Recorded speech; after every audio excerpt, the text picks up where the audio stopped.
బక్కజేసన్ గారు ఇప్పుడు ఎక్కడ చూసినా కూడా ఐబొమ్మ రవి గురించే మాట్లాడుకుంటున్నారు. ఐబొమ్మ రవి, ఐబొమ్మ వల్ల మేము తీసిన సినిమాలు, మేము బడ్జెట్ పెట్టే సినిమాలు పూర్తిగా పైరసీ అవుతున్నాయి, మేము నష్టాల్లో ఉన్నామని చెప్పేసి కూడా ఏదైతే సినిమా ప్రముఖులు హీరోలు ఉన్నారో వాళ్ళు సజ్జనార్ గారిని కలిసినారు. ప్రెస్ మీట్ లో పక్కన కూడా వాళ్ళు మాట్లాడినారు. ఐబొమ్మ రవి గురించి కూడా మాట్లాడినారు. మీరు కూడా సామాజిక కార్యకర్త కాబట్టి మీకేమనిపించింది? పైరసీ ఉండాలా లేదా? ఒకవేళ ఐబొమ్మ రవిని ఏం చేయాలంటారు? నేను ఐబొమ్మ గురించి నేను మాట్లాడా, ఐబొమ్మ సినిమా గురించి కూడా నేను మాట్లాడా. నాకు అవసరం లేదు ఆ సినిమాల సబ్జెక్ట్, నాకు ఆలోచన లేదు. కానీ ఒక ప్రజల పక్షాన ప్రజలు ఏం ఆలోచిస్తారో, ప్రజలకు ఏదైతే మేలు, ప్రజల హక్కుల గురించి ఏంది అనేది మాత్రం నేను మాట్లాడతా. సజ్జనార్ గారు ప్రజాసేవకుడు, అంటే ప్రజలు ట్యాక్సులు కడితే వచ్చే దీంతో ఉంటారు. ఈరోజు నేను ఒక కేసు వేసిన, మొత్తం స్టడీ చేసిన, దానిపైన పోలీస్ ప్రోటోకాల్స్ ఉంటాయి. పోలీస్ ప్రోటోకాల్ ప్రకారము పోలీస్ ప్లాట్ఫారం మీదకి అదర్స్ వచ్చి కూర్చోనికి వీల్లేదు. ప్రెస్ మీట్లా ఇక్కడ చిరంజీవి కూర్చుంటాడు, అలా నాగార్జున కూర్చుంటాడు, అక్కడ దిల్ రాజు కూర్చుంటాడు. వాళ్ళు ఎవరు? వాళ్ళు పోలీసుల హోంగార్డ్ కూడా కూర్చునే హక్కు ఉంటుంది. హోంగార్డ్ కూడా కాదు, హోంగార్డ్ కూడా కానీ యాక్టర్లను పక్కన ఎట్లా కూర్చోబెట్టుకున్నావు? ఏ హైసియత్తో వాళ్ళు కూర్చోబెట్టుకున్నారు? నంబర్ 1. దీని మీద డిసిప్లినరీ యాక్షన్ అనేది కంపల్సరీ ఉండాలి. నేను దీనిపైన మినిస్ట్రీ ఆఫ్ హోమ్ అఫైర్స్లో కంప్లైంట్ ఇస్తే ఈరోజు మన సెక్రటరియట్కి పంపినారు వాళ్ళు, ఈయన మీద యాక్షన్ తీసుకోవాలని. అంతేకాకుండా డీజీపీ గారికి కూడా ఇచ్చిన. ఎందుకంటే పోలీస్ ప్రోటోకాల్స్ పక్కమైన కూర్చొని ఆయన ఓవర్ యాక్షన్ చేస్తూ ఉంటాడు. ఏదో పెద్దగా డ్యూటీ, అరే నీ డ్యూటీ నువ్వు చేస్తున్నావు భయ్, నీ డ్యూటీ నువ్వు చేస్తున్నావు. వాళ్ళని తీసుకొని వచ్చి ఈరోజు పోలీసుల యొక్క నువ్వు వాళ్ళ గ్రావిటీని ఎందుకు దింపుతావు, వాళ్ళ ప్రెస్టేజ్ ఎందుకు దించుతావు, వాళ్ళకు ఉన్నటువంటి విలువలను ఎందుకు నువ్వు పక్కన పెడతావు? ఇప్పుడు వాళ్ళ సినిమా యాక్టర్ల ముందు పోలీసులకి ఏమైనా విలువ ఉంటుందా? ఐబొమ్మను పట్టుకున్నది సజ్జనార్ తుపాకి పట్టుకొని గోడ దునికి ఉరికి ఐబొమ్మను పట్టుకున్నారా? ఆడ కానిస్టేబుల్ కాంచెలు, హోంగార్డ్ కాంచెలు, ఎస్ఐలు, సిఐలు, డీసీపీలు అందరు కష్టపడి పట్టుకున్నారు. వాళ్ళని పక్కన పెట్టి ఒక దిక్కు చిరంజీవి, ఒక దిక్కు నాగార్జున, వీళ్ళని కూర్చోబెట్టుకొని ఏఐసీఎస్ వాళ్ళు కూర్చుంటారు. వాళ్ళకున్న సోషల్ స్టేచర్ ఏంది? వాళ్ళు ఎవరు అంటే ఇప్పుడు నేను చెప్తా. పబ్లిక్ ప్రజలందరూ కూడా కళలల్లో ఆఖరి కళ, నిన్న నాదెండ్ల భాస్కరరావు గారిది ఒక ఇంటర్వ్యూ తీసిన, ఆయన ఏం చెప్పినారంటే కళలలో ఆఖరి కళ ఏంటంటే సినిమా అన్నట్టు. సినిమా ఆఖరి కళ. ఆఖరి కళలా ఇప్పుడు వాళ్ళు చేసే అన్ని కూడా డబల్ మీనింగ్లు, డబల్ వాడుతో కూడుకున్నటువంటి ఇది. ఈరోజు నువ్వు 1000 కోట్ల రూపాయలు పెట్టి సినిమాలు ఎవరు తీయమన్నాడు? తీసి 1000 రూపాయల టికెట్ పెట్టి ఎవరు దూరమంటుండ్రు? ఎవరు నా మీద భారం ఏమన్నాడు? కాబట్టి ఈరోజు ఐబొమ్మ అనేటోడు బయట పెట్టిండ్రు, తీసిండ్రు. ఈరోజు ఒక కుటుంబం, సామాన్యమైన కుటుంబం ఒక ఎంటర్టైన్మెంట్కి పోవాలంటే వాడు 5,000, 10,000 ఖర్చు పెట్టే పరిస్థితి ఉన్నది ఈరోజు. అర్థమైందా? కాబట్టి ఒక ఆమెనైతే చచ్చిపోయింది, మనం చూసినాం. స్పెషల్ షోలు, వీళ్ళకు మధ్యరాత్రి షోలు ఎందుకు? వీళ్ళు ఏందబ్బా దేశోద్ధారకుల, ప్రజలకు సేవ చేసిన వాళ్ళ, ప్రజలకు ఏమన్నా ఇది చేసిన వాళ్ళు ఎవరు? వాళ్ళకి ఏం పని వాళ్ళకు? కాబట్టి వాళ్ళు ఇక్కడ ఈ సొసైటీని ఈరోజు భ్రష్టు పట్టిస్తుండ్రు, సొసైటీని తప్పుదో పోయిన ఇది చేస్తుండ్రు. కాబట్టి ఈరోజు 101% ఈయన పైన మాత్రం యాక్షన్ ఉందా? సజ్జనార్ మీద మాత్రం ఖచ్చితంగా సీరియస్గా ఉన్నాను ఆ విషయంలో. వీళ్ళని కూర్చోబెట్టుకొని ఈరోజు యాక్టర్లను కూర్చోబెట్టుకొని ప్రెస్ మీట్ పెట్టడం మాత్రం 101% తప్పు. అంటే వారు హీరోలు కాబట్టి వాళ్ళకి నష్టం. ఏమనగా హీరో నటుల వాళ్ళు హీరోలు ఎట్లయితారు? వాళ్ళ క్యారెక్టర్ ఏంది? హీరో అంటే బయట కూడా హీరోగా ఉండాలి. ఈరోజు వచ్చిన దాంట్లో అవునబ్బా వాళ్ళకి హీరోలు కాదబ్బా, వాళ్ళు నటులాళ్ళు. సురభి నాటకాలు ఉంటాయి కదా, వేదికల పైన వేసే నటులు, వాళ్ళు యాక్టింగ్ చేస్తారు. ఒక్కొక్కటి 3 సార్లు కొట్టినట్టు, గుద్దినట్టు, ఎగిరినట్టు. అదే అంత పేదోళ్ళకు రాబిన్ హుడ్ సినిమా పేదోళ్ళకు త్యాగాలు చేసినట్టు. అది సినిమా, అది they are not heroes. Hero అయితే పోయి ఒక ఐపీఎస్, అదే సినిమాలో అయితే ఐపీఎస్తో గొడవలు పెట్టుకొని అది చేస్తారు. ఇక్కడ పోయి ఏం చేస్తే పక్కన చేతులు కట్టుకొని కూర్చున్నారు. అరే కొంచెం సిగ్గుండాలే, పోయేటోళ్ళు వీళ్ళకు ఉండాలి. యాక్టర్లకు అరే మేము పోయి ఎట్లా పోవాలి, మాకేం వీళ్ళకి ఏ ఐసీఎత్వం లోపల కూర్చొని ఆ రోజు ఇరక్కపోయిండు సజ్జనార్ గారు. నేను అంత ఈజీగా మొదలు యాక్షన్ లేకుంటే నేను 100% కొట్టుకుపోతా. ఈయన బ్రదర్, ఈయన చట్టం అంటే గౌరవం లేదు. అర్థమైందా? చట్ట ప్రకారం ఏ రోజు కూడా సజ్జనార్ గారు డ్యూటీ చేయలేదు.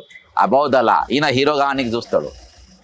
అరే నువ్వు పట్టుకున్న వాళ్ళను చూపియాలి, వాళ్ళని హీరోని చేయాలి. వాళ్ళ హీరోలు వాళ్ళు. ఆయన అచ్చా మీరు పట్టుకున్నది ఏమన్నా పెద్ద సిఎస్ రామకృష్ణారావుది ఇల్లు చూపెట్టిన విల్లా నంబర్ 42, ఆ దొంగలను పట్టుకో.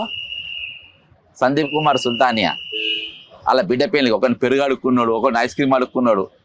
అర్థమైందా? ఒకరిని టెంట్ అడుక్కున్నాడు, ఒకరిని కూరగాయలు అడుక్కున్నాడు, ఒకరిని స్వీట్ అడుక్కున్నాడు. వాస్తవం డిఆర్డిఏలో సిఓలను, జిల్లా పరిషత్ వాళ్ళని పట్టుకో. ఈరోజు 1000 కోట్ల స్కామ్. అసలు అంబాసిడర్, యాంటీ కరప్షన్కి అంబాసిడర్ ఎవరబ్బా? ఏసీపీకి అంబాసిడర్ ఎవరు? ఏసీపీ ఎవరిని అరెస్ట్ చేసింది? ఓటుకు నోట్లు ఎవరిని పట్టుకున్నది? బ్రాండ్ అంబాసిడరు ముఖ్యమంత్రి రేవంత్ రెడ్డి గారు, యాంటీ కరప్షన్ బ్యూరోకు. వాళ్ళ గురించి మాట్లాడను. అరే మీరు అవన్నీ పక్కన పెట్టేసి ఈరోజు ఏమన్నా పెద్ద క్రిమినల్ పట్టుకున్నట్టు చూపించి వాళ్ళని తీసుకొని వచ్చి వాళ్ళ మీద ప్రెస్ మీట్ పెట్టున్నా బ్రదర్ నాకు చాలా బాధ అనిపించింది. ఎందుకంటే నువ్వు పోలీసులను వెనక నిలబెట్టి పక్కన కూర్చోబెట్టి వాళ్ళ మూలకు కూర్చున్నారు వాళ్ళు. ఈ పక్కన ఈ లఫంగిగాలను కూర్చోబెట్టుకొని వాళ్ళని దేనికి వాళ్ళు దేనికి పనికి ఇస్తారు ఈ సొసైటీలో? వాళ్ళకున్న పర్సనల్ క్యారెక్టర్ ఏంది? వాళ్ళ క్యారెక్టర్ ఏందబ్బా? వాళ్ళ పర్సనల్ లైఫ్ మాట్లాడితే బతారు, ఎవడన్నా ఊరేసుకొని రావాలి. కాబట్టి నేను ఆ లోపల మాట్లాడాల్సిన అవసరం లేదు. మీకు ఎవరు ఐపీఎస్ ఆఫీసర్, నువ్వు చీప్గా బిహేవ్ చేయొద్దు. నువ్వు నేను ఏం చేసినా ముద్ర వేసినట్టే, అర్థమైందా? నేను మనుషులను తీసుకుపోయి ఏది ఎన్కౌంటర్లో నేను చంపినా కాబట్టి నాకు భయపడతారు అని అంటే తప్పది, అర్థమైందా? ప్రతి దగ్గర ఒక ప్రశ్నించేటోడు ఉంటాడు. నాకు ఐబొమ్మ గురించి సినిమాల గురించి నాకు అవసరం లేదబ్బా. పోలీసు విలువలు తగ్గిపోయినాయి తెలంగాణలో. పోలీసు విలువను తగ్గించిండ్రు, పోలీసు ప్రోటోకాల్ను దారి తప్పిండ్రు. పోలీసు కూర్చోవాల్సిన జాగాలో ఈరోజు నటులను కూర్చోబెట్టి ఈరోజు ప్రెస్ మీట్ చేసి నేను దీన్ని తప్పు పడుతున్నా అంటే ఆలోచన తీసుకొని ఇవాళ కళ్యాణ్ సి కళ్యాణ్ అంటాడు ఏమన్నా విన్నావా? రవిని తీసుకుపోయి ఎన్కౌంటర్ చేయాలి అన్నాడు. అవును అర్థమైందా? ఈ అలసు ఎవరిచ్చిండు ఈ అలుసు? సజ్జనర్ ఇచ్చిండు ఆ అలుసు. ఎందుకంటే నేను ఎన్కౌంటర్లు చేస్తారు కదా తెల్లారి, కాబట్టి అలసి ఇచ్చిండ్రు. అర్థమైందా? ఆ మాట ఎట్లా ఇచ్చిండ్రు? ఇచ్చినందుకు వానికి లోపటేయాలి ఫస్ట్ సి కళ్యాణ్ గాని. రవి అనే వ్యక్తి సంఘ విద్రోహ శక్త లేదా దేశద్రోహ లేకపోతే ఏ మాట ప్రకారమైన ఎన్కౌంటర్ చేయాలని చెప్పినాడో అర్థం కావట్లేదు. అరే వాళ్ళు చెప్తున్నారు కదా బ్రదర్, వాళ్ళ క్యారెక్టర్, వాళ్ళ బతుకులు, సినిమాల బతుకులు అన్నీ నాకు తెలుసు బ్రదర్. నేను విల్లా నంబర్ 42 గ్రీన్ విల్లాస్లా సిఎస్ ఒక మంత్రి గిఫ్ట్ ఇచ్చినటువంటి ఫ్లాట్నే దొరకబట్టినా నేను గండిపేటకు పోయి. అసలు సినిమాల్లో బతుకులు, వాళ్ళు ఏంది, వాళ్ళ క్యారెక్టర్లు ఏంది, వాళ్ళ సీకటి కోణాలేంది నాకు తెలియదా బ్రదర్? ఇన్ని తీసిన ధరణి పనామా దగ్గర పెట్టినటువంటి ధరణి కంపెనీ దాని డాక్యుమెంట్స్ కాన్సల్ బయట పెట్టిన. పూణేలో కూర్చోబెట్టిన వరంగల్ సెంట్రల్ జైల్ డాక్యుమెంట్లో పూణేకి వెళ్ళి బయటికి తీసిన. హైదరాబాద్లో ఉన్న సినిమా యాక్టర్ల బతుకులు తీసుకున్న పెద్ద పైన 2 నిమిషాల పని. వాళ్ళందరూ బతుకు తెలుసు. కాకపోతే వాళ్ళ గురించి నేను మాట్లాడితే నేను మౌత్ వాష్ చేసుకోవాలి కాబట్టి నేను లోపడిపోతలేను. కానీ ఈరోజు నేను అందుకే చెప్తున్నా, ఈరోజు ఆలస్యం ఎవరిచ్చిండ్రు? ఇవాళ సి కళ్యాణ్ అనేటోడు ఎన్కౌంటర్ చేయాలి అని చెప్పి అన్నారంటే ఆలస్యం ఎవడిచ్చిండు? నువ్వు కాదా ఇచ్చింది? ఎన్కౌంటర్ అంటే ఏంటి? అగేన్స్ట్ ద రూల్ తీసుకుపోయి కాల్చిదామంటారా? ఎంత ధైర్యం అది చెప్పండి. వాడిని వెంటనే అరెస్ట్ చేసి బొక్కలేయాలి. ఏ ప్లాట్ఫామ్ మీద ఆయన ఎట్లా మాట్లాడిండు? ఒక పబ్లిక్ వేదిక మీద ఆయన మాట్లాడితే, చాలా మంది మీడియా ఛానళ్ళ ముందు మాట్లాడితే అసలు ఆయనకు భయమే లేదన్నట్టే ఉంది. అవునబ్బా, జేబులు కదా సజ్జన దగ్గర ఉన్న తీసుకపోయింది కదా, సంపమంటారు. ఇక ఎంత నాకు తెలిసి 3rd డిగ్రీ ఎంత కొట్టినరో అర్థమైందా? ఇప్పుడు నేను మెచ్చుకుంటున్నారు కదా, చిరంజీవి మెచ్చుకునే నన్ను మెచ్చుకోవాలని వాళ్ళు ఎంత కొట్టినరో వాడిని, రవి అనేటోని. ఒకడే బ్రదర్, పైరసీ అనేది ఒక్కడు చేయడు, చాలా మంది చేస్తారు. అలా ఒకడు దొరికిండు, వాడు సవాల్ ఇసురు. నేను సవాల్ ఇసురుతా, పలానా పన్ను పట్టుకుంటావా అందరినీ? నేను సవాల్ ఇసురుతా అబ్బా, నువ్వు పట్టుకుంటావా? ఇప్పుడు సోషల్ మీడియాలో రవికి సంపూర్ణ స్థాయిలో మద్దతు దొరుకుతా ఉంటే ఎవరైతే మద్దతు ఇస్తున్నారు రవికి వాళ్ళందరి మీద కేసులు పెడతానట్టు కూడా మాట్లాడుతున్నారు కదా. బ్రదర్ నేను ఒకటే చెప్తున్నా, తెలంగాణ ప్రజలు సినిమానే చూడకుండా అబ్బా. సినిమా ఎందుకు చూడాలి చెప్పు మీరు? వాళ్ళు ఏమున్నదని చూడాలి? ఆ రోజు అన్ని యాక్టింగ్లు కదా, అవి ఎందుకు చూస్తారు? మీ 1000 రూపాయలు పేదోళ్ళ దానం చేయి, పిల్లలు ఫీజులు కట్టలేకపోతారు, ఫీజులు కట్టుండ్రి. మీరు బలిపెక్కి మీరెందుకు చూస్తుండ్రు? ఇవాళ మీరు జైలుకు పెడతారు, ఎందుకంటే మీరు పుణ్యానికి సినిమా చూస్తుందని పెడుతున్నానంట.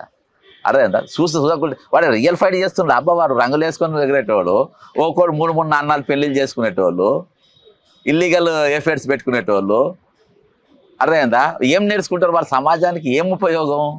నేను ఆ సినిమాలు చూసులు బంద్ చేసి మీరు వచ్చే పైసలతోని పోయి హోటల్ ఏదన్నా తిని పేదోళ్ళకి ఏమైనా దానం చేయండి. మీరు ఒక సెక్యూరిటీ గార్డు పని చేస్తే 10,000 వస్తాయి అబ్బా, నువ్వు సినిమా పోతే 5,000 వస్తాయి.